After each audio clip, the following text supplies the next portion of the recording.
It was the custom of Dr. Picker to throw a party every year to celebrate his birthday. In the foreword and commentary to Tischgespräche, Picker includes a tract allegedly signed by the three former military adjutants, von Puttkamer, von Below, and Engel, to the effect that all have read the material of the book and vouchsafe its accuracy to the best of their knowledge and belief. In order to lend credit to this authentication, these three former officers were invited to attend the birthday parties. It is unfortunately the fact that hardly any of them had read the foreword and commentary. When I asked the wife of one of the former ADCs, she replied, you know, Krista, we never read stuff like that. We put the book straight on the shelf." Thus, historians may rely on the authentication and in good faith repeat Picker's assertions as historical fact. Letter, FHQ Wolfschanze, 20th June 1941.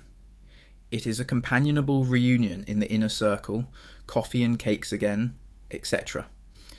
You can be sure after reading this that we shall not be returning any slimmer. Occasionally we visit our chef, who came from the Mitropa, and who cooks for us on our travels and follows us in all the HQs, in his highly professional, white-tiled kitchen equipped with the most modern electrical equipment, and scrounge whatever catches the eye. We were very keen to give him a hand the other day, cutting bread, apportioning butter, or making the salad garnish. But he simply does not want help. He is a small, slim, agile man whom the boys of the SS Begleitkommando call Krimmel. Lump, I do not know why. And the more work he has to do, the happier he is and the better he feels. He is a cook from passion, so to speak, and it is a joy to see how quickly and skillfully everything flows from his hands. In a trice he arranges something, not tossed together with a prayer, but always into a beautiful garnish. When one sees the happy lump, one realizes how important work is for fulfillment and a feeling of contentment. On the other hand, I often see myself as useless and unnecessary. When I think how much I do in a day's work, I come to the devastating conclusion, nothing. The wife of a plutocrat is active compared to me. I sleep, eat, drink and converse if I can bring myself to it. In a quiet moment, I cannot really change anything since duty condemns me to eternal waiting and readiness. Until another blow is to be struck, I set myself a job. I have 1,000 words of French to learn. But even here it is hard to get involved. I lack verve and motivation. Today I had to really force myself to finally provide you with a long report. Meanwhile, you have already heard the batch of special announcements for a whole week.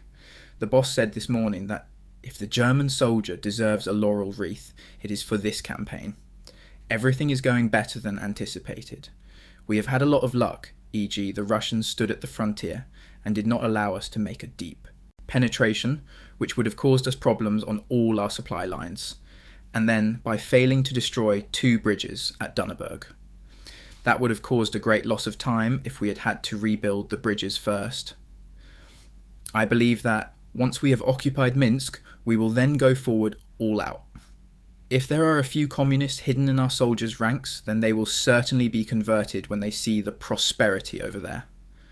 I have talked to several officers who had the chance to look around Moscow. It must be a miserable, harsh life for the Russian people. Their insecurity has been used to rob them and lead them astray. It would be interesting to experience something more authentic about it. Letter, FHQ Wolfschanze, 13 July 1941. In our evening discussion with the boss, the church plays a major role. It is a pity that you cannot be there. It is also enlightening what the boss says when e.g. he explains that Christianity with its lies and hypocrisy has held Western humanity back 2,000 years in its development, from the cultural standpoint. I really must start making notes afterwards about what the boss said, but the sessions last a ridiculously long time, and one is by then, if not actually ready to drop, well, at least so enervated and bereft of energy as to not feel like writing. The night before last, when we left him, it was dawn. Instead of going to bed, as normal people do, we had a couple of sandwiches in the kitchen, and then went for a 2-hour run direct into the sunrise. past horses and cattle in corrals, past hills of red and white clover, simply fabulous in the morning sun. I could not get enough of it. Then we went to bed and spent 3 hours exhausted, unable to bestir ourselves. A mad existence, don't you think? Such a weird occupation as Daranowski and I have would probably never offer itself again. Eat, drink, sleep now and again, write something and be sociable for hours on end. A new idea is to make ourselves useful for the boss picking flowers so that his bunker does not look so bare. Letter FHQ Wolfschanze, 28th of July 1941. The last few days I have been miserable again. It is a thorn in the side of certain people that even in wartime, the boss has his personal staff around him, which obviously includes 2 females. An orderly told me about comments made at a late hour after excessive drinking in the officers' mess, and which have incensed me. At first I was going to take it up with the boss, for it is really a mutiny against him, a criticism of his directives and orders. We are not here from choice, but only because the boss wants it and maintains that he can only work with us. He has emphasized more than once in the presence of these gentlemen that without us, Dara and me, he would have been in a pickle. Thus, I find it arrogant and stupid of these officers to deprecate our presence. I am exercising an iron reserve towards the parties involved, and now they have a bad conscience. Probably it was not a pleasant situation for them when, just a few days after the comment, the boss asked the Wehrmacht adjutant if a tent was available for his ladies at the next HQ. Receiving the answer, no. In indignation, the Führer ordered that a possibility for our accommodation had to be created immediately. Yes, Stein, they had been thinking it would be just a short stay for a few days under canvas, and we would not be needed. In all these excuses, one sees their hope of ditching us by the wayside. But the boss would not let himself be persuaded. A coach will have to be provided for our beds and work, he said. Earlier, when I drank with them, I laboured under the delusion that these people were friends. But now I see that the chats we had in those hours were not the outpourings of comradely sentiment, but just the effect of the damned alcohol. These social periods changed nothing, and created no friendships. The day after, I came across more hostility. Why such deception? It is a bitter fact to realise that one is abandoned and alone, and that with the best will in the world, and with the purest intentions, no friendship is possible. The men are all obsessed with one thing, to seize the best possible advantage for themselves and appear in the best light. They all want to be more than they are, and do not realise how silly they look to those who see through them. The most ridiculous thing is when the boss is standing amongst some of these gentlemen and the photographer picks up his Leica. Then they all come streaming to the boss like moths to the lamp just to get into the picture. This morbid need to be noticed is simply disgusting. Well, now I have had a good moan. But you can understand how this hollow society revolts me, and therefore I had to let off steam again. Letter FHQ Wolfschanze, 20th August 1941. Life has become rather monotonous. We have been here 9 weeks already, and we gather that we will be staying here until the end of October. That is really a wretchedly long time. Little work, often nothing to do all day. Always the same faces, the same conversations. I am so sick of this being condemned to inactivity that recently I attempted to convince the boss that he really needs only one secretary, for I kept the shop alone for years. But he stopped me at once, preventing me from making my point that I should spend the war employed usefully somewhere, either in a hospital or an armaments factory. Yes, I have no choice but to soldier on here. A few days ago, we saw a British newsreel which came from the United States. It showed the awful devastation caused to whole sections of streets in London. All the warehouses, the Parliament, etc. have been destroyed. Wandering over whole districts of the city, the camera showed the enormous fires, warehouse after warehouse, a sea of flames. The commentary said that the British could take it because they knew that Berlin looked the same. If the poor British only knew that the damage they inflict on Berlin is a mere Pinprick compared to London, I am sure they would not want to carry on. Captured British officers say themselves that their own government is acting irresponsibly. If the British, and moreover their officers, admit it, we can hope for the best to happen. I would like nothing better than that the British should sue for peace once we have disposed of Russia. The war with Britain can only lead to each of us reducing the cities of the other to rubble. And Mr. Roosevelt laughs and looks forward to his British inheritance. It is really incomprehensible to me that the British do not see sense.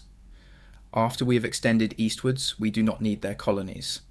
I would find it much more practical if we work together. The Ukraine and Crimea are so fertile, we can grow everything we need there and barter for the rest, coffee, tea, cocoa, etc., with the South Americans. It is so clear and simple. I pray to God that the British soon see reason. Letter FHQ Wolfschanze, 13 August 1941. We spent a couple of days in Galicia and I found your letter on my return. Our stay here at HQ is dragging on and on. At first, we thought we would be back in Berlin at the end of July, then it was mid-October, and now people are saying we will not be getting away before the end of October, or perhaps even later. A perceptible autumn chill is already in the air, and if the boss decides to stay for the winter, we shall all freeze. This living forever in the bunker is healthy for none of us. The boss does not look at all well. He gets too little fresh air and is now oversensitive to sun and wind whenever he goes for a few hours' drive. I would love to have remained in Galicia. Nearly everybody was in favour of it, but it is more difficult to guarantee security there. Incidents occur every day, and as the compound there cannot be fenced off as well as at our present HQ, the danger is too great. The countryside there is so lovely, it really surprised me. On one side, forests, and on the other, gently rolling hills. On the hilltops, cattle were silhouetted against the blue sky, and the farmers followed the plough. The peasants' huts are quite romantic, rounded and protected against the wind by a thatched roof, and scarcely a window anywhere. In front, a well with a rusty chain, a few sunflowers. The womenfolk, sun-tanned and all barefoot, wear a long dark cloth over the head and down to the hips. They keep close to their cows, a little shady, a little secretive, but totally in keeping with the landscape, which somehow reminded me of home. That whole region there is freer. Here in the woods, the atmosphere is depressing after a while. Another thing that struck me there was that I did not have the feeling of being locked in.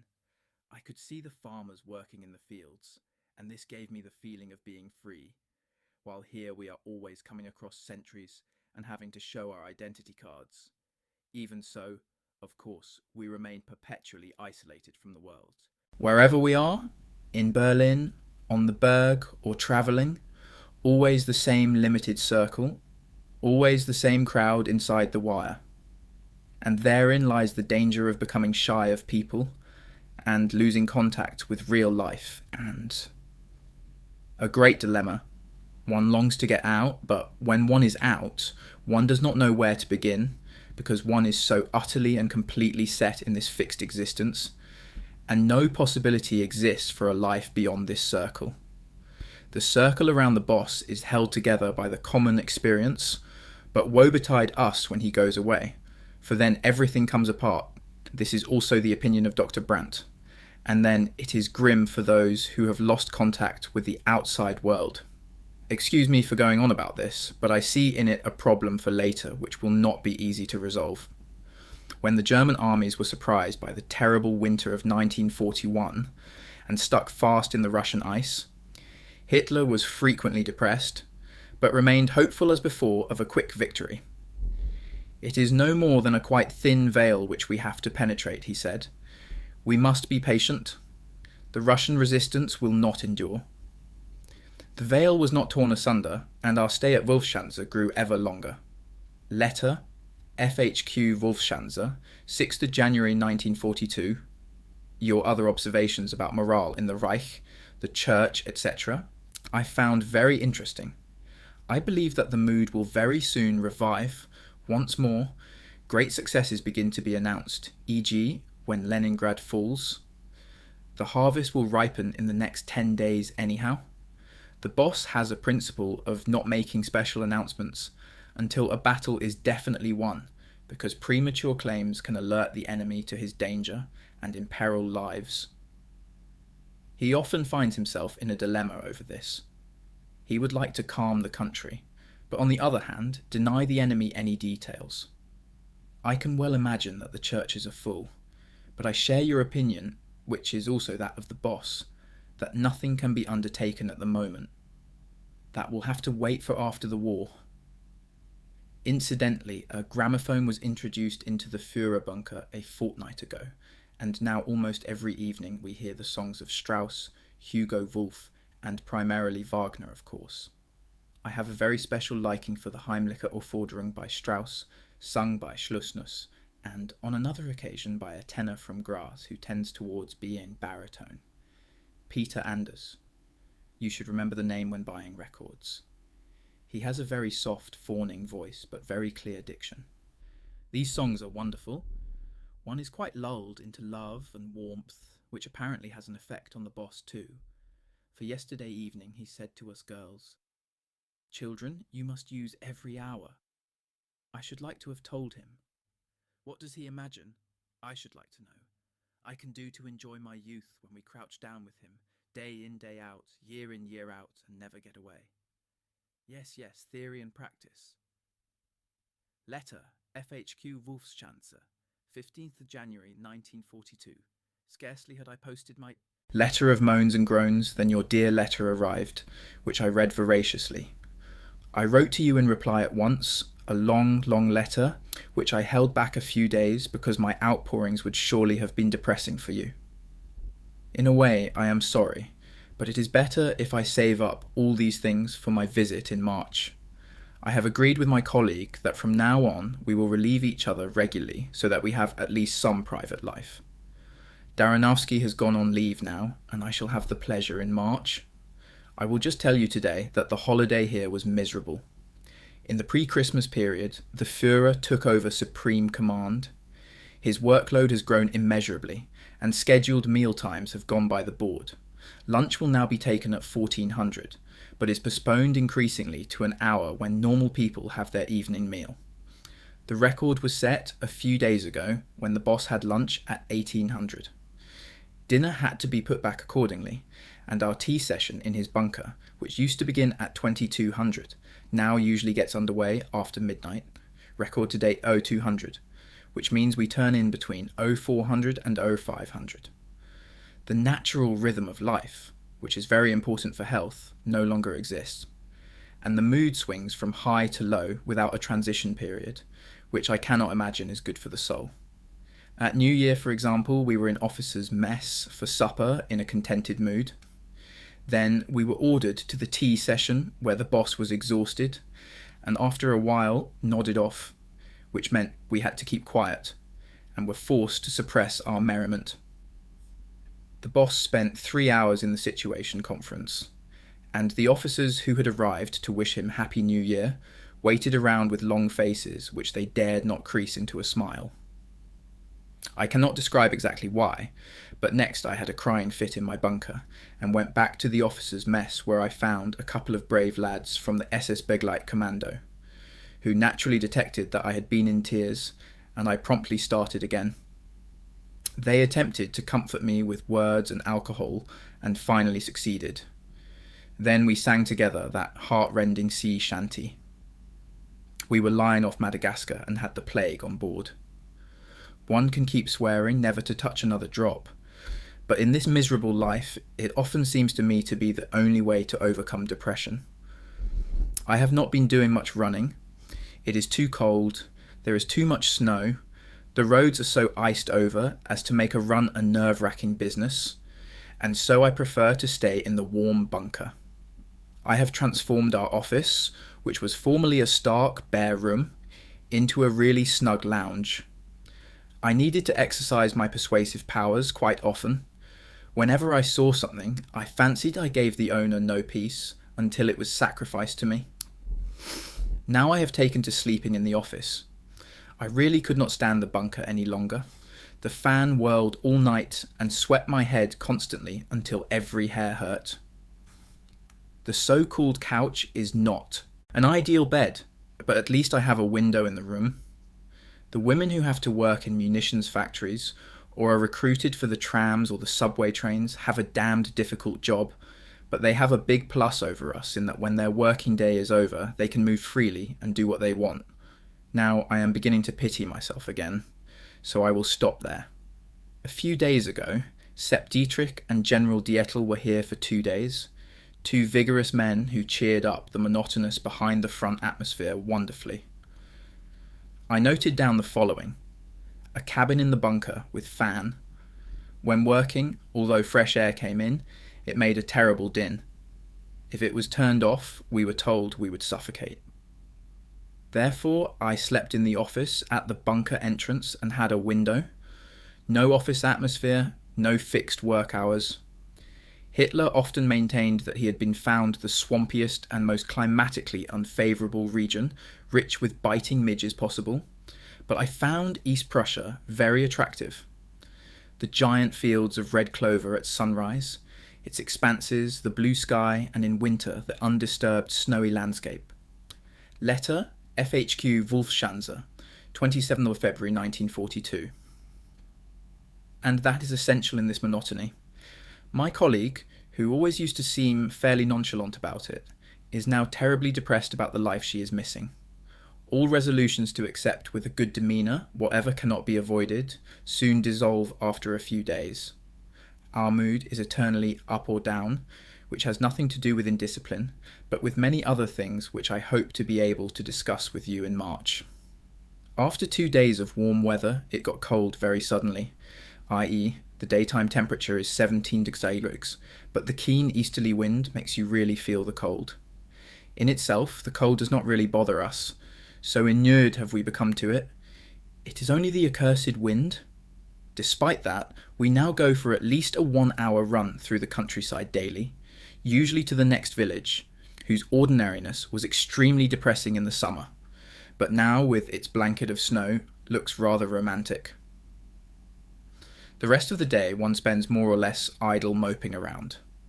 Although the boss is always very tired, he does not spend much time in bed, which is often a nuisance.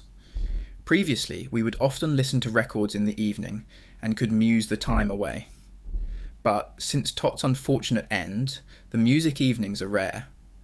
Since the tea circle always consists of the same people, and no fresh ideas come in from outside, and nobody has anything personal to relate, the conversation is often rather indifferent, dragging, tiring, and burdensome. The talks go along the same old tracks. I noted later: entertainment, every evening cinema, afternoon's tea house. Politics never discussed. Hitler's influence was felt everywhere. Either nobody had a private opinion or feared to express it. Whoever dared was cold-shouldered. Hitler was the driving force for everybody in his environment. Before the disaster at Stalingrad on 2nd February 1943, Hitler would organise an evening of record music from time to time. His favourites were Beethoven's symphonies, extracts from Wagner operas, and songs by Hugo Wolf. He would then sit, eyes closed, listening to the music. It was always the same records which were played, and the tea-hour guests knew the catalogue numbers by heart. If Hitler said, "Ida, last act, es hat der Stein sich über uns geschlossen," then one of the guests would call to the waiter, "Record number 123. After Stalingrad, Hitler could no longer relax to music. Then we spent the evenings listening to his monologues. These were invariable: his youth in Vienna, the years of struggle, the history of humanity, macrocosmos, microcosmos, and so on. On most topics, we knew what was coming next, and so the evenings required endurance. World events, the battlefront, these were not to be discussed during the tea hour, and in fact anything connected to the war was taboo. It was advisable to broach innocuous themes such as his shepherd dog Blondie's turbulent behaviour and disobedience, or the adventures of the cat which suddenly appeared at FHQ Wolfschanze one day.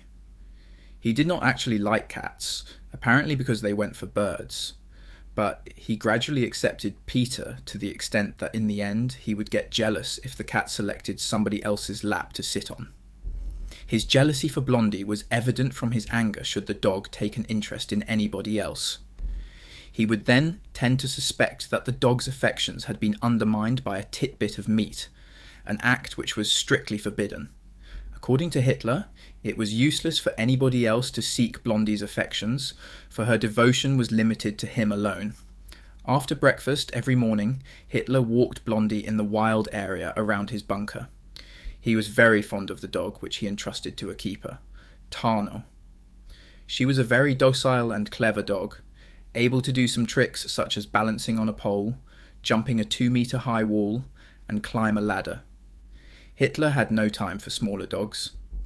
Eva Braun's 2 Scotch terriers, Negus and Stacy, he denigrated as hand-lickers, to which their owner responded, "Blondie is a calf." How fortunate, I wrote to my friend, that we have a cat which often comes to sit, and whose funny little games, making us aware of a change in his situation, are something we are grateful for when the conversation pulls. I like it, especially when he jumps onto my lap, for then I place my aching hands under his soft, warm fur. That feels good. We do have a Scotch Terrier as well, but nobody fawns over him because he is recalcitrant and obstinate. And the boss has sworn never to be photographed with him, because the terrier looks like a hand-licker. He is not allowed into the talk circle because of the cats, but even when he is absent, he enlivens the conversation. Many interesting subjects were addressed, which one can read in Heim's monologue. Hitler would often speak about the Japanese. "I am accused of sympathizing with the Japanese," he said, "but what does sympathizing mean? The Japanese are yellow-skinned and slit-eyed, but they are fighting against Britain and the United States, and that makes them useful to Germany. In that sense, I sympathize with them." After the fall of Singapore to the Japanese, Ribbentrop appeared before Hitler to deliver a report. Ribbentrop intended to make a big thing of it with the radio and press. In the small bunker office, Hitler told him, "I am not in favour of overdoing this, Ribbentrop. One has to think of the time centuries ahead when we shall have to settle the score with the yellow race." Hitler often spoke of people in his wider circle. Of Speer, he once remarked, "He is an artist and his soul is linked to mine. I have the closest human relationship towards him because I understand him so well. He is a man of architecture as I am, intelligent, modest, and not a dour military head. I did not think he would master his great objective so well, but he has a great talent for organisation and grew to the task. If I show Speer a plan and give him the job, he reflects a while and then says, 'Ja, mein Führer, I believe it is possible,' or he objects, 'Nein, it cannot be done like that,' and then provides the full reason. Speer was a convinced follower of Hitler, and even in internment, I could see how deeply Hitler's words, 'I take full responsibility for everything,' still had their effect on him. This promise extinguished all feelings of guilt in Hitler's followers, and imbued in them a kind of faith equivalent to belief in God. While Hitler lived, Speer saw in him the extraordinary, but with Hitler's death, Speer's fascination for Hitler died too. Hitler also spoke frequently about photographer Heinrich Hoffmann. "Hoffmann was once a crazy young man," he told me. Then he was still slim and agile and went tirelessly about his work with his complicated old apparatus.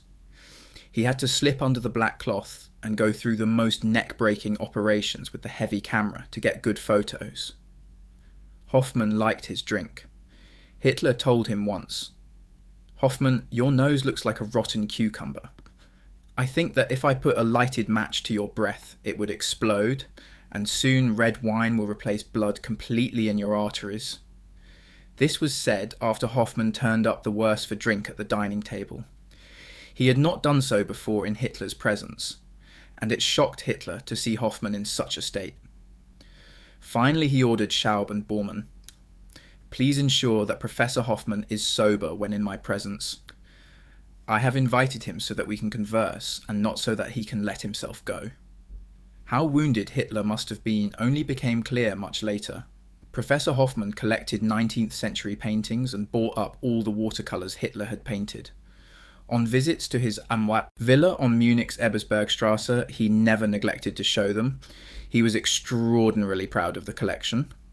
I also remember conversations in which Hitler told Hoffmann not to pay such exorbitant sums for his watercolours, since he himself had only received 20 or 30 RM for each. What became of Professor Hoffmann's collection is a mystery, but I think it probably finished up together with all the other paintings and works of art which I saved from destruction at the Berghof after the war.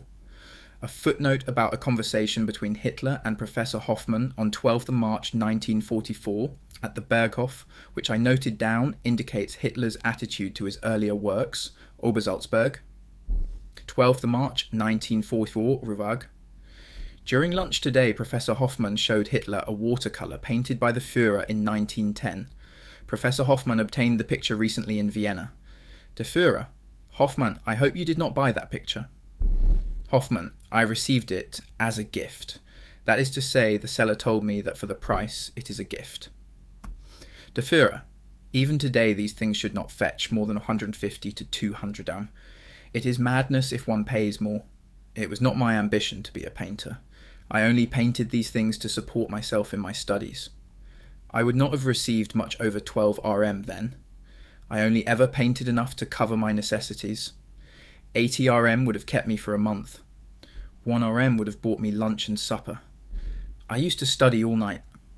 My architectural sketches, which I made then, those were my most precious possessions, the fruit of my mental efforts, which I would never sell as I did the paintings. One should not forget that all my thinking today, my architectural plans, evolved from the concepts created in night-long work in those years.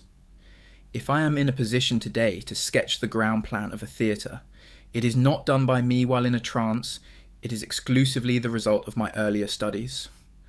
Unfortunately, nearly all my sketches of that time are lost to me. I can confirm that Hitler was very attached to his architectural sketches and would not have disposed of them. When at the end in 1945, Schaub emptied the contents of Hitler's strongbox at the Berghof and burned the material on the terrace, many of Hitler's architectural sketches were amongst them, and I saved a bundle from Schaub's bonfire. I did not keep them, however. Albert Zoller failed to return half, and the rest I rather stupidly sold to Dr. Picker.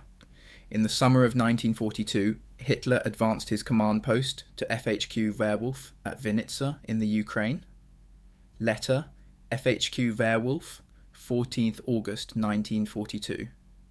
I am only glad that you are sympathetic to my mental inertia. In the 4 weeks since we have been at the new HQ, I have not found the energy for writing private letters, yet I feel really good physically and mentally. I just lack somebody to plug the drain on my spiritual resources and revive me spiritually. Unfortunately, so many here have fallen victim to languor that no help can be expected. From this quarter, since the 2 thick Benrith tomes, I have not really read anything. I lack inner calm and the will for it. The films served up are ancient, stupid, spiritless. The last 2 evenings, Johanna and I have reverted to watching the old silent movies, but only because there is nothing better. The worst is when you get hot under the collar at the stupid films and start to itch everywhere, but stay seated because the only alternative is bed. Right, now I shall give you a short report on our new HQ and about the removal to here, etc. On 17th of July, 16 or 17 aircraft got ready to fly to the east. It was a very impressive scene on the airfield.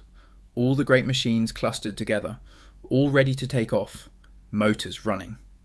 The air filled with the deep humming of vibrating wings and wires, until one machine after the other rolled down the airstrip and lifted off into the air.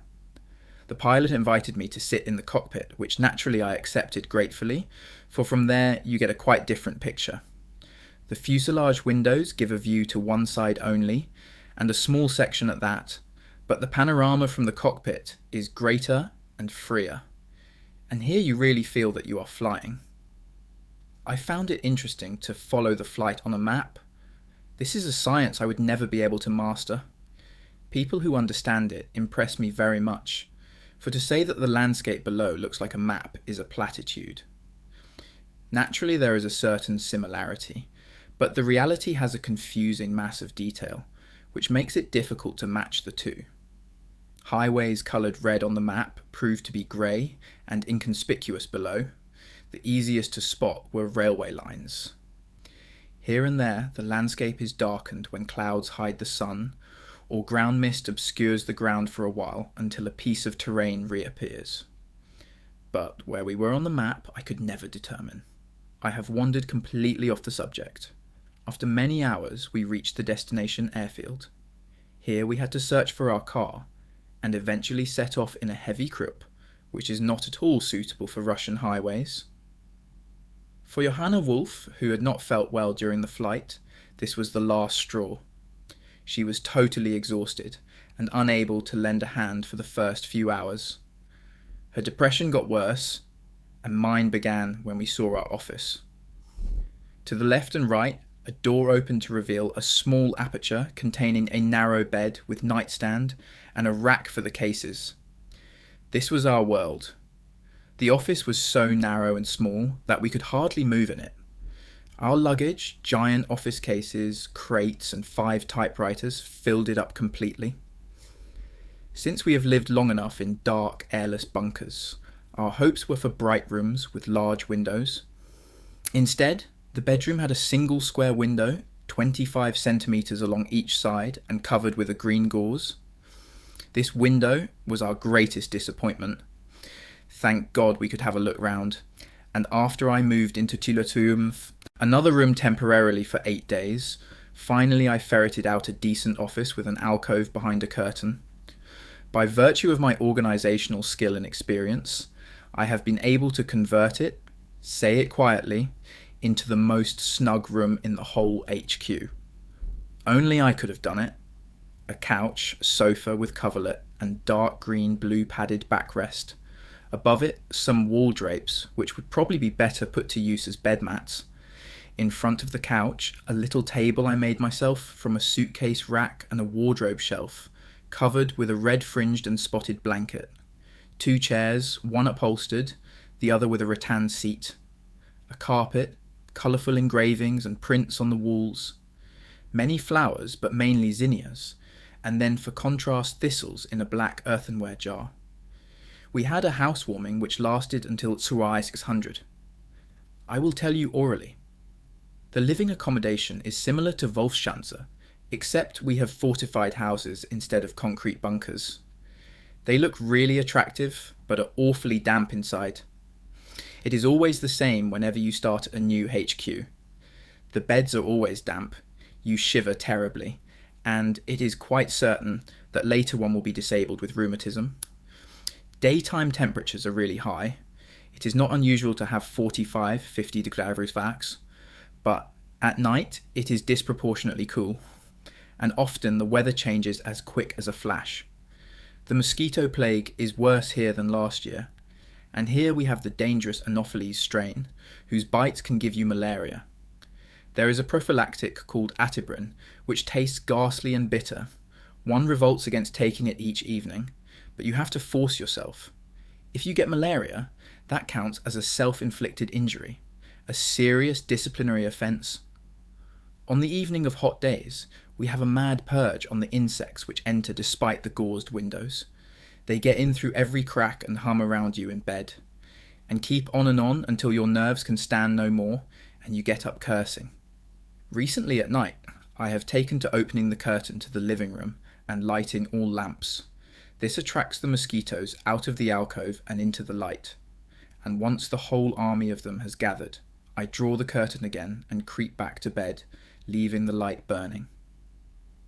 The other night, scarcely had I laid my head down, than I heard a rustling and a nibbling near my bed. I had left some milk to curdle, and the mice had found it.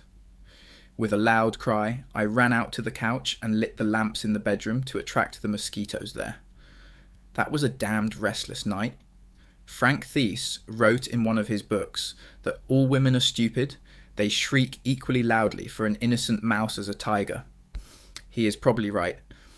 We have a wonderful innovation, a 15 by 10 metre swimming pool. Unfortunately, the water drains away frequently and is in any case barbarously cold. The food has improved enormously. As we live from the local products of the land, we have plenty of butter in the morning and often an egg. A large market garden provides us with fresh vegetables. In the city, there is a slaughterhouse on 100,000 hectares, the largest of its kind in Europe. I had a chance to visit and watch the whole process, from stunning the animal to the final sausage or meat paste. The factory is designed on American lines, a continuous production line. They skin a cow in the ridiculously short time of 30 seconds, a process that takes 2 hours in Germany. Some 250, 300 cattle are slaughtered there daily and cooked to make 12,000, 15,000 tins of meat. A few sample tins are taken from each run for airtightness testing, which is done in a culture cabinet where they are kept for 24 hours in tropical heat. Provided no defective tins are discovered, the batch is then consigned to the front. This factory uses every last piece of the animal, which ends up as soap, in buttons, combs and cigarette butts. The skins are salted and stored for 4 to 6 weeks, turned every day and freshly salted. It is really an enormous business. Most of the employees are women, chosen because they are more industrious. In the city, there is a theatre dating from the Tsarist era, naturally terribly neglected with woodworm in the ceiling, and it is just a question of when it will fall in, tomorrow or in 100 years. The experts are unable to be precise. As it weighs 70 tons, it will be a notable event. The performers make the best of what they have at their disposal. The orchestra plays cleanly. The ballet is grandiose in parts. The ballet master and prima donna could perform in Berlin and receive rapturous applause. They are outstanding in their own field. The pair does a Mongolian dance, which brings their racial origins to the fore in the mime, a crass characterization of the Asiatics. They cannot waltz. It is a ghastly hopping affair which they should drop. It is interesting that every opera house has a large installation for ballet. I saw La Traviata and Faust. These were not a success. The actors are like wax figures, the men with fixed expressions and mechanical gestures, making them appear wire operated. Perhaps it is the training. Most of the voices are outstanding. The costumes, e.g. in La Traviata, are a cross-section from the 20th century, short 3/4 length, fringed like we had in the 1920-24 period, long and patchwork. The honest presentation allows all these defects to be overlooked, and in a way one finds it enthralling. I got to know the German city and regional commissars at the beginning of our stay, and had the chance to see a few things, e.g. I took part in a tour of various collective farms. It was a glorious day. We started off at Suwaro 800, breakfasted with a district farmers leader who lives by the inland sea, 90 minutes away. There was German rump steak, scrambled egg and cooked cheese, washed down with a glorious egg liqueur. Then we did the tour. The fields needed a lot of initial work because the Bolsheviks never spread manure. It will take much toil until the yield reaches the hoped-for targets. I love the countryside here very much. It makes me feel at home somehow. The fields are so beautiful with black wheat in bloom, sunflowers. The red and pink poppies were wonderful, but have now started to seed. Soya bean growing has failed so far, it does not ripen. The Bulgarian variety, which ripens 6 weeks earlier, has now been introduced. Our people immigrating here do not have an easy task, but there are many possibilities to achieve great things. The longer one spends in this immense region and recognises the enormous opportunity for development, the more the question presents itself as to who will be carrying through these great projects in the future. One comes to the conclusion that the foreign people, satiate, are not suitable for various reasons, and ultimately because in the course of the generations an admixture of blood between the controlling strata, the German element, and the foreign people would occur.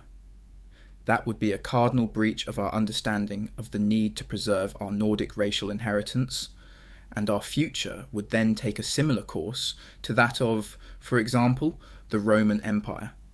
Everybody who takes a closer look at things comes to the conclusion that the achievements of our people after the war is one, and their territorial gains must be at least as large as during the war, and therefore our generation will not be able to sit back and relax. Now I have gone wandering off track again, and so back to the district farmer's leader, an extremely well-fed Schleswig-Holsteiner who has kept the business in wonderful order. After lunch, we toured one of the giant sugar factories destroyed by the Bolsheviks. Then coffee and donuts were followed by a visit to the inland sea. It was a cheery event. I, the only female, and therefore the hen in the basket. It did me really good. In the evening, the table almost sagged under the weight of the plates, and we laughed ourselves silly at the stories the regional commissar, a very sharp fellow, told us. We received invitations to visit the city commissar. He lives in a former convalescent home for children. The house is a ruin, the wild garden romantic. I just loved it. I am not so keen on circular paths and borders. And it is situated on a small mountain. The infantry have named it Obersalzberg.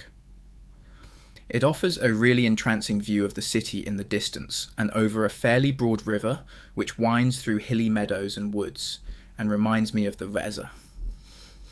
In the evening we sat at a long table in the garden by candlelight, which was quite romantic, except there were too many people there. I am beginning to favour smaller circles where people can get to know each other. The district commissar has just rung me with his praises, saying that everybody on the collective farm tour found me inspiring, and I should come alone next time too. I think that this letter has gone on too long for you, but now that the mood has caught me, I will tell you a little more. In the evening we often walk to the nearest village where the children always look out for us. They are strikingly beautiful, mostly blonde and blue-eyed. I have a soldier's dictionary and try to make myself understood. The others laugh at me, but I succeed. Anyway, it gives us a lot of fun. Most of the old men from the Tsarist time have fine heads and are very polite. The women and young men have had Bolshevism hammered into them, and I should not like to run into them alone on a dark night. The unmade streets are miserable, after rain like soap in which one's vehicle bogs down, when dry like encrusted lava over which the vehicle rocks and shakes. From afar the houses look quite enchanting, white with a thatched roof, the interiors simple. That's enough about the land and people.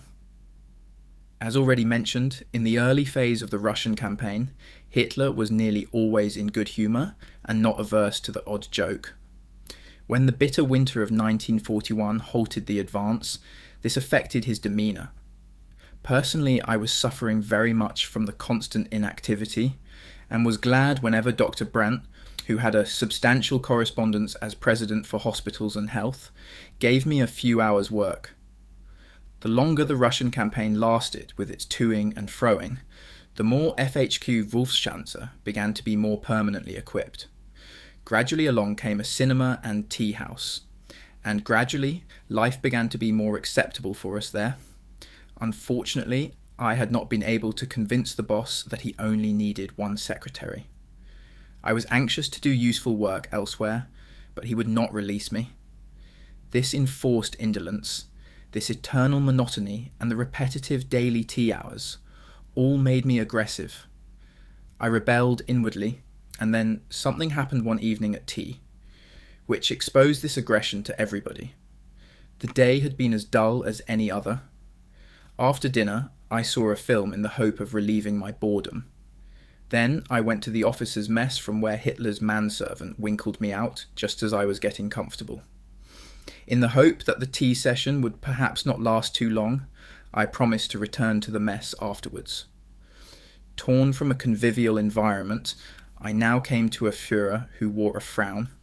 I knew that he would be in a bad mood, for the situation at the front was not good. Today's theme was that old chestnut, smoking. He would start out with special reference to narrowing of the arteries caused by smoking. How awful a smoker's stomach must look. Smokers lacked consideration for others, forcing them to breathe in polluted air. He had really toyed with the idea of outlawing smoking anywhere in Germany. The campaign would begin by having a death's head printed on every cigarette pack. "If I should ever discover," he often said, emphasizing the depth of his antagonism to smoking, "that Eva was secretly smoking, then that would be grounds for me to separate from her immediately and forever." When her sister Gretel made him the pledge never to smoke again, he made her the present of a valuable sapphire ring with diamonds. At that time, I was a heavy smoker. Hitler said that because tobacco products were distributed to them freely, even young soldiers who had not been smokers previously had now taken up the habit. They should be given chocolate, not cigarettes. Everybody nodded in agreement, but I, already in a rather spirited frame of mind from my visit to the officers' mess, chipped in and declared, "Ah, mein Führer, let the poor boys," I might even have used the word swine here, "have this pleasure. They don't get any others." Ignoring my idiotic outburst, Hitler went on to explain how nicotine and alcohol ruined people's health and addled the mind. Now I brought up the big gun and said, referring to photographer Heinrich Hoffmann, "One cannot really say that, mein Führer. Hoffmann smokes and drinks all day, yet is the most agile man in the shop." At that, Hitler understandably clammed up. Without another word, he rose quickly and took his leave ice cold, and with an aggrieved expression from which I finally saw what I had done. Next afternoon, when I inquired of the manservant in what mood the boss found himself today, Hans Junge gave Johanna Wolf and myself a long look and said that tea would be taken today without the ladies. Albert Bormann had been told to inform us officially. When I asked him, Bormann admitted in embarrassment that the boss was annoyed with me and would not be requiring the ladies' company at tea. Later that afternoon, when Hitler called me for dictation, I attempted to apologize, but he cut me short, saying, "There is no need for you to apologize." Maintaining an attitude of cold reserve, when Johanna Wolf tried to repair the damage, he replied bitterly that he had the feeling that it was a bore for us to be with him, and he did not want us to be forced to sacrifice our evenings. Henceforth, I no longer existed for him. Since, for example, on train journeys, he would ignore me even when we were sitting at the same table, I no longer went to the dining car, but had the meal served to me in my compartment. This went on for some time, until one day Albert Bormann appeared and said, "Little Miss Schroeder, the boss has asked me why you do not come forward." I misinterpreted this as a request and a gesture of reconciliation, and went to the dining car thinking that all was forgiven, but there he continued to ignore me. This made me ill, and I was away from FHQ for a few weeks to take the cure. During my absence, Dara, who had meanwhile married, resumed her duties.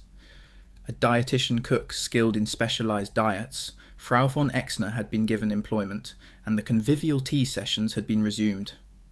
On the evening of my return, I sat at Hitler's right and left of Frau von Exner. After the usual kiss of the hand in greeting, and an inquiry after my health, he did not speak to me again. It was to be many months before Hitler forgave me for my faux pas. In September 1943, as the front began to pull back, he decided to fly to the most advanced line near Zaporozhye, Dnepropetrovsk, and requested me to accompany him. During the night flight, he dictated his orders to the troops to stand firm and spoke to me for the first time again on a personal note, although the actual reconciliation did not follow until March 1944. I had severe sciatica and had gone to Bad Gastein to take the cure. On my birthday, he sent me a bouquet of long-stemmed roses and a handwritten message of good wishes. This white card bearing his name and the sovereignty symbol engraved in gold was a very special honour, which he used only for messages to ladies he held in high esteem, such as Frau Goebbels, Frau Göring, Frau Trost, Winfried Wagner, etc. I was very moved and mentioned in my letter of thanks that I had now made a vow never to smoke again. This letter apparently impressed him, for it became a conversation piece on several evenings around the fireplace at the Berghof, where he was then staying temporarily. After the cure at Bad Gastein, I was told to take a slimming course with Professor Zabel at Bischofswiesen, near Berchtesgaden, which terminated with a special diet course at Bircherbenner. Here I would like to add something about Hitler's two dietitian cooks, Frau Marlene von Exner and later Constanze Manziali. During the Russian campaign, Hitler's stomach troubles had begun to cause him concern, and he had discussed the matter with the Romanian head of state Antonescu, who had suffered for years from the same thing. Antonescu recalled an assistant in special diets at the University Clinic of Vienna, Frau Marlene von Exner, who had cured him by means of a strict but tasty regimen. On Hitler's instructions, Dr. Morell sought a good dietitian cook at the Vienna clinic and succeeded in hiring Frau von Exner. A small diet kitchen was set up at FHQ, and Frau von Exner set to work with a will. Hitler enthused over the varied menu, especially the Viennese desserts and the wonderful apple pies, which everybody agreed tasted wonderful. Very thin pastry with thick layers of apple slices, and if possible a small topping of whipped cream.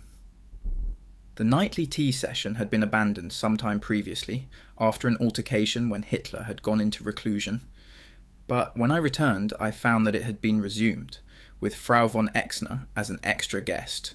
She enlivened the conversation, especially when she spoke about her hometown of Vienna, this being very acceptable to Hitler. On a visit to FHQ, Marshal Antonescu met Frau von Exner again. This delighted him, and he made her the present of a tiny dog, similar to a Yorkshire Terrier, very temperamental and intelligent.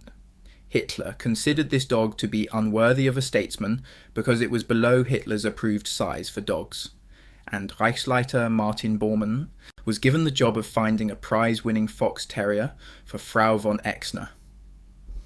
Unfortunately, the luck of the charming Viennese cook took a tragic turn when she fell in love with one of Martin Bormann's adjutants. Her racial origins were examined, and it was discovered that a grandmother of hers had been a foundling, which called into question her pure descent under the Aryan law. Hitler would no longer touch the food she prepared, and his stomach symptoms reappeared. This all happened at a time when consideration was being given to reinforcing the bunker at Wolfschanze against air attack, and therefore FHQ was transferred temporarily to Obersalzberg. Frau von Exner was sent on leave using this as an excuse, and she was dismissed from service shortly afterwards. Reichsleiter Bormann was ordered to Aryanize the von Exner family.